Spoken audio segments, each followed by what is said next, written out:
வணக்கம். பிரதான செய்திகள். விரிவான செய்திகளுக்கு முன் தலைப்புச் செய்திகள்.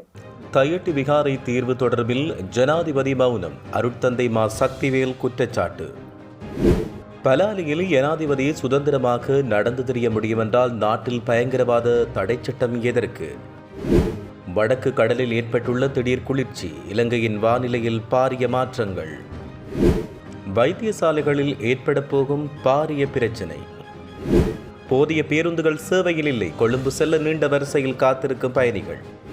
குருநாகலில் இளைஞன் சுட்டுப்படுகொலை, போலீசார் தீவிர விசாரணை. பல வருடங்களாக கசிப்பு உற்பத்தியில் ஈடுபட்டவர் மடக்கி பிடிப்பு, நெல்லியடி போலீசார் அதிரடி. பேருந்தின் கதவு திடீரென்று திறந்ததால் ஏற்பட்ட கோர விபத்து, சாரதி பலி, பலர் காயம். சாரதி அனுமதி பத்திரங்கள் குறித்து வெளியான புதிய தகவல். கிளிநொச்சியில் இடம்பெற்றது தீபச்செல்வனின் கவிதை நூல் வெளியீட்டு விழா. ட்ரம்மின் தன்னிச்சையான வரி விதிப்பு, ஐரோப்பிய தலைவர்கள் போர்க்கொடி. நடுவானில் திடீரென்று காணாமற் போன விமானம், கண்டுபிடிக்கப்பட்ட சிதைவுகள், மாயமான 11 பேர். தொடர்வன விரிவான செய்திகள். தெற்கிற்கும் வடக்குக்கும் ஒரே சட்டம் என்று கூறும் ஜனாதிபதி சட்டவிரோத விகாரை விடயத்தில் அதை நிறைவேற்ற அதிகாரத்தை பயன்படுத்தாமல் இருப்பது ஏன் என சமூக நீதிக்கான செயற்பாட்டாளர் அருட்தந்தை மா சக்திவேல் கேள்வி எழுப்பியுள்ளார். இன்று அவர் வெளியிட்டுள்ள ஊடக அறிக்கையில் இவ்வாறு தெரிவிக்கப்பட்டுள்ளது. தமிழர் திருநாளில் தமிழர் தாயகத்துக்கு வருகை தந்த ஜனாதிபதி அனுரகுமார திசாநாயக்க சிங்கள பௌத்த ஆதிக்க இனவாத நோக்கில் கட்டப்பட்ட சட்டவிரோத விகாரை கட்டடத்தின் பிக்குவை தான் கலந்து கொண்ட கூட்டத்தின் முன்வரிசை ஆசனத்தில் அமர்த்தி அழகு பார்த்தார். இனவாத சட்டவிரோத விகாரை கட்டடத்துக்கு எதிராகவும் ராணுவத்தின் தனியார் நிலங்களின் ஆக்கிரமிப்புக்கு எதிராகவும் போராடுவோரை இனவாதிகள் என்று அடையாளப்படுத்தி தமிழர் தாயக மக்களை அவர் அவமானப்படுத்தியுள்ளார். இதுதான் தமிழர் திருநாளில் தமிழர்கள் கொடுத்த பரிசா என்று கேட்பதோடு இதற்கான எதிர்ப்பை தமிழ் தேச பற்றாளர் உடனடியாக வெளிப்படுத்த வேண்டும் என்று வேண்டுகோள் விடுக்கப்பட்டுள்ளது. தையிட்டு விகாரையால் பாதிக்கப்பட்ட மக்களுக்கான நீதி என்பது சட்டவிரோத விகாரை கட்டிடத்தை அகற்றி மக்களுடைய காணிகளை மக்களின் கைகளில் கொடுப்பதாகும். அதுவே தமிழர்களுக்கான நீதியாக அமையும். சட்டம் அனைவருக்கும் சமம், தெற்குக்கும் வடக்குக்கும் ஒரே சட்டம் என்று கூறும் ஜனாதிபதி தற்போது விகார விடயத்தில்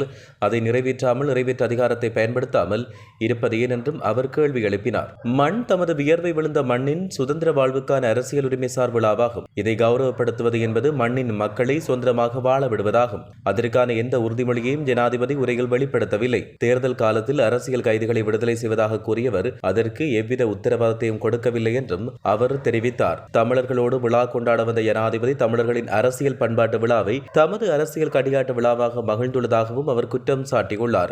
தமிழ் மக்களின் மண் பல்வேறு வடிவங்களில் ஆக்கிரமிக்கப்பட்டு பறிபோய் கொண்டிருப்பது போல எமது தேசிய அரசியலிலும் தேசிய மக்கள் சக்தியின் போலி அரசியல் களிகாட்டங்களால் ஆக்கிரமிக்கப்படும் அபாயம் நிலவுவதாக அவர் தெரிவித்தார். இதற்கும் ஜனாதிபதி எமது மண்ணிலிருந்து எம்மை அவமானப்படுத்தியமைக்கும் முழு எதிர்ப்பை காட்டவும் எதிர்வரும் சுதந்திர தினத்தை தமிழர் தேசம் தழுவிய கரிநாளாக அரசியல் தலைமைகளும் சிவில் சமூக அமைப்புகளும் மக்களை திரட்டுவதற்கு செயல் திட்டத்தை முன்னெடுக்க வேண்டும். இது விடுதலையை மையப்படுத்தியது சமயங்கள். எனவே அனைத்து சமய தலைமைகளும் அவர்கள் சமய மையங்களும் அதற்கான ஒத்துழைப்பை வழங்க வேண்டும் என்றும் அவர் இதன் பொழுது கோரிக்கை விடுத்துள்ளார்.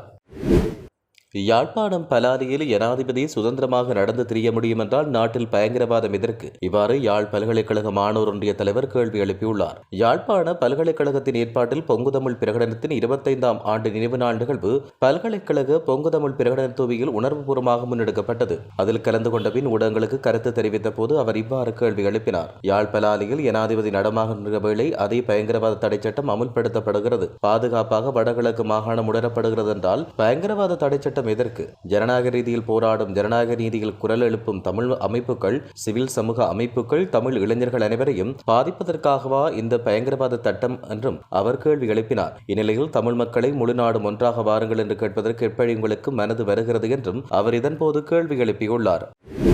இலங்கையின் ஏனைய கடற்பகுதிகளோடு ஒப்பிடும்போது வடக்கு பிராந்திய கடற்பரப்பில் கடல் மேற்பரப்பு வெப்பநிலை மிக அசாதாரணமாக குறைந்துள்ளதாக யாழ்ப்பாண பல்கலைக்கழக புவியத்துறை தலைவர் பேராசிரியர் நாகமுத்து பிரதீபராஜா தெரிவித்தார். சமீபத்திய நாட்களாக வடகடல் பகுதி வழமையை விட குளிராக காணப்படுகிறது. இந்த மாற்றம் இலங்கையின் ஒட்டுமொத்த வானிலை பாங்கிலும் தாக்கத்தை ஏற்படுத்தும். வடக்கிலிருந்து ஆரம்பிக்கும் இந்த குளிர்ந்த நீர் கிழக்கு கரையோரம் வழியாக இலங்கையின் தெற்கு பகுதிக்கு கடத்தப்படுவதாக அவர் தெரிவித்தார். இந்த நீரோட்டத்தின் காரணமாக இலங்கையின் தெற்கு பகுதியில் நிலவும் சற்று அதிகமான கடல் மேற்பரப்பு வெப்பநிலை தற்போது குறைக்கப்பட்டுள்ளதாக தெரிவிக்கப்படுகிறது. டிட்பா புயல் மறைந்ததை தொடர்ந்து நிலப்பரப்பில் பதிவாகும் வெப்பநிலையில் பெரும் மாற்றங்கள் ஏற்படுவதாக நாகமுத்து பிரதீபராஜா மேலும் சுட்டிக்காட்டியுள்ளார்.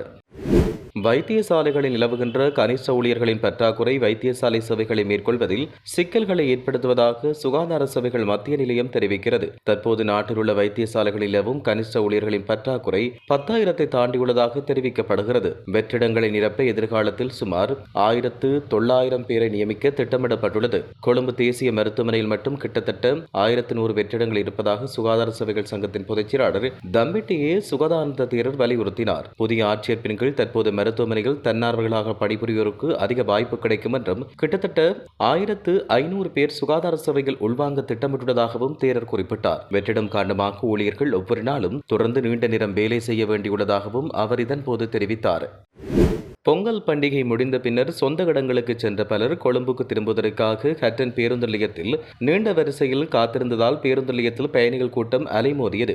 ஹட்டன் பேருந்து நிலையத்தில் காலை காத்திருந்த பயணிகள் பேருந்துகள் போதிய அளவு இல்லை என்றும் தெரிவித்தனர். வழக்கமாக பண்டிகை காலத்தில் ஹட்டன் பேருந்து திரைப்படத்தில் அதிக பயணிகள் வருகை தருவார்கள் என்று தெரிந்தும் போதுமான பேருந்துகள் இல்லை என்றும் குற்றம் சுமத்தியுள்ளனர். பண்டிகையை முன்னிட்டு சொந்த இடங்களுக்கு சென்றோர் மீண்டும் தலைநகர் உள்ளிட்ட இடங்களுக்கு திரும்புவதற்கு விசேட பேருந்து சேவை தொடர்ந்து முன்னெடுக்கப்படுவதாக இலங்கை போக்குவரத்து சபை தெரிவித்துள்ளது. ஒரே நேரத்தில் அதிக பயணிகள் பயணம் மேற்கொள்ளும் காலங்களில் தேவைக்கேற்ப மேலதிக பேருந்துகளை சேவையில் ஈடுபடுத்துவதற்கு நடவடிக்கை எடுக்க வேண்டும் என்றும் பயணிகள் கேட்டுக் கொண்டுள்ளனர். குருநாகல் அலவ வில்கமுவ பகுதியில் நேற்றிரவு இடம்பெற்ற துப்பாக்கிச் சூட்டில் ஒருவர் உயிரிழந்துள்ளார். வில்கமுவ பகுதியில் நபரொருவர் உடலமாக கிடப்பதாக கிடைத்த தகவலை அடுத்து போலீசார் சம்பவ இடத்துக்கு விரைந்து சடலத்தை மீட்டுள்ளனர். குறித்த சடலம் துப்பாக்கிச் சூட்டு காயங்களுடன் காணப்படுவதால் இது ஒரு திட்டமிட்ட கொலையாக இருக்கலாம் என்று சந்தேகிக்கப்படுகிறது. வீரே மதியக்னே நாரமல பகுதியைச் சேர்ந்த கவிந்து நிமிஷா என்ற 28 வயது இளைஞனை உயிரிழந்தார். இந்த இளைஞனின் சடலம் பிரேத பரிசோதனைகளுக்காக குருநாகல் மருத்துவமனைக்கு அனுப்பப்பட்டுள்ளது. சம்பவம் தொடர்பாக தடயவியல் நிபுணர்களின் உதவியுடன் அளவு போலீசாரால் மேலதிக விசாரணைகள் மேற்கொள்ளப்பட்டு வருவதாக தெரிவிக்கப்படுகின்றது. யாழ்ப்பாணம் துன்னாலை காட்டுப்பகுதியில் பல வருடங்களாக சட்டவிரோத கசிப்பு உற்பத்தியில் ஈடுபட்டு வந்த சந்தேக நபர் ஒருவரை நெல்லியடி போலீசார் கைது செய்தனர். நெல்லியடி அரசு புலனாய்வு சேவைக்கு கிடைத்த தகவலின் பிரகாரம் துன்னாலை காட்டுப்பகுதியை போலீசார் சுற்றி வளைத்தனர். தப்பியோடிய மற்ற சந்தேக நபர்களையும் கைது செய்ய நடவடிக்கையில் நெல்லியடி போலீசார் ஈடுபட்டு வருகின்றனர். இந்த சுற்றி வளைப்பில் 50,000 மில்லி லிட்டர் கசிப்பு, 78,000 கூடா கசிப்பு உற்பத்திக்கான உபகரணங்கள் கைப்பற்றப்பட்டுள்ளன. கைது செய்யப்பட்ட சந்தேக நபரும் தடயப் பொருட்களும் பருத்தித்துறை நீதிமன்றில் ஒப்படைக்கப்பட்டுள்ளன. கொழும்பிலிருந்து வெளிமடை நோக்கி பயணித்த பேருந்து ஹல்துமுல்லை ஊவாதின்ன பகுதியில் கவிழ்ந்து விபத்துக்குள்ளானதில் சாரதி உயிரிழந்தார். இந்த சம்பவம் இன்று காலை இடம்பெற்றது. இந்த பகுதியில் பேருந்தில் பயணித்துக் கொண்டிருந்த போது சாரதி ஆசனத்துக்கு அருகில் உள்ள கதவு திடீரென்று திறந்தது. அந்த நேரம் சாரதி கதவை மூட முயற்சித்தார். இதன்போது பேருந்து கட்டுப்பாட்டை இழந்து அருகில் இருந்த மண் திட்டில் மோதி வீதியில் கவிழ்ந்துள்ளது. இந்த விபத்தில் மேலும் 3 காயமுற்று வைத்தியசாலையில் அனுமதிக்கப்பட்டுள்ளனர். காயமடைந்தவர்களில் பேருந்தின் நடத்துனர், ஒரு சிறுவன், ஒரு பெண் அடங்குவதாக போலீசார் தெரிவித்தனர். விபத்து நடந்த நேரத்தில் சாரதி ஆசனப்பட்டி அணிந்திருக்கவில்லை என்று போலீசார் தெரிவித்தனர். விபத்தின் காரணமாக வீதியின் ஒரு வழித்தடம் தடைப்பட்டுள்ளதோடு அந்த தடையை விரைவில் சீர் செய்ய நடவடிக்கை எடுக்கப்பட்டு வருவதாகவும் போலீசார் தெரிவித்தனர்.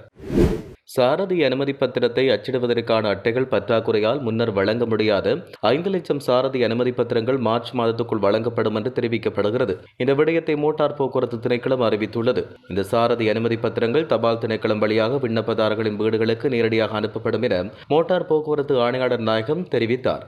அச்சிடுவதற்கான அட்டைகள் இல்லாத காரணத்தால் நிரந்தர சாரதி அனுமதி பத்திரங்கள் வழங்குவது நிறுத்தி வைக்கப்பட்ட நிலையில் தற்காலிக சாரதி அனுமதி பத்திரங்கள் இடைக்காலத்தில் வழங்கப்பட்டன. தேவையான அட்டைகள் தற்போது இறக்குமதி செய்யப்பட்டுள்ள நிலையில் தற்போது 3 இடங்களில் அச்சிடும் பணிகள் ஆரம்பிக்கப்பட்டுள்ளதாக தெரிய வருகிறது.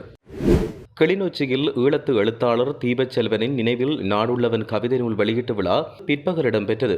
மேற்படி நூல் வெளியீட்டு விழா நிகழ்வு யாழ் பல்கலைக்கழக கலைப்பீடாதிபதி ரகுராம் தலைமையில் கிளிநொச்சி கரைச்சி பிரதேச சபை மண்டபத்தில் இடம்பெற்றுள்ளது. இதில் நாடாளுமன்ற உறுப்பினர் சிவஞானம் ஸ்ரீதரன், கந்தையா பாஸ்கரன், சகோதரமொழி எழுத்தாளர்கள், படைப்பாளர்கள், ஈழத்திலக்கிய படைப்பாளர்கள், பாடசாலை அதிபர்கள், ஆசிரியர்கள் என பலரும் இதில் கலந்து கொண்டதாக தெரிவிக்கப்பட்டுள்ளது.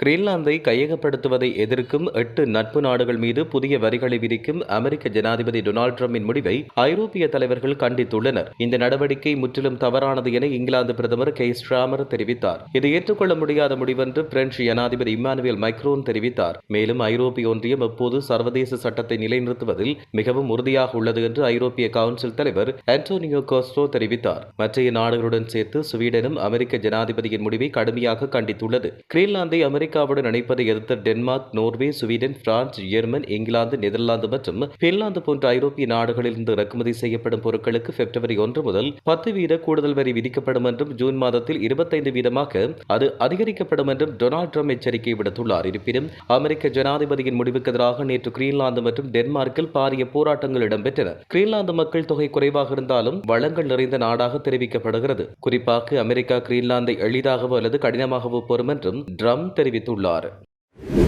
11 பேருடன் காணாமற் போன இந்தோனேசிய விமானத்தின் சிதைவுகளை அந்த நாட்டு அதிகாரிகள் கண்டுபிடித்துள்ளனர். அதன்படி இந்தோனேசியாவின் தெற்கு சுலேவியில் உள்ள புளூசுலன் மலையில் இந்த விமானத்தின் சிதைவுகள் கண்டுபிடிக்கப்பட்டன. விமானத்தின் சிதைவுகள் கண்டுபிடிக்கப்பட்டாலும் அதில் இருந்தவர்கள் தொடர்பில் எந்த தகவலும் வெளியாகவில்லை என்று தெரிவிக்கப்பட்டுள்ளது. மேலும் அவர்களை கண்டுபிடிப்பதற்கு இந்தோனேசிய அதிகாரிகள் சிறப்பு தேடுதல் நடவடிக்கையை மேற்கொண்டதாக தெரிவிக்கப்படுகிறது. அந்த விமானம் இந்தோனேசிய கடல்சார் விவகாரங்கள் மற்றும் மீன்வள அமைச்சகத்துக்கு சொந்தமானது என்றும் தெரிவிக்கப்படுகிறது. காணாமற் போன ஏற்றியார் 42-500 விமானம் நேற்று அதில் பயணித்த 11 பேருடன் காணாமற் போயுள்ளதாகவும் இந்தோனேசியாவின் மக்காச்சார் நகருக்கு அருகில் விமானம் காணாமல் போனதாகவும் தெரிவிக்கப்பட்டுள்ளது. இத்துடன் செய்திகள் நிறைவடைகின்றன. வணக்கம்.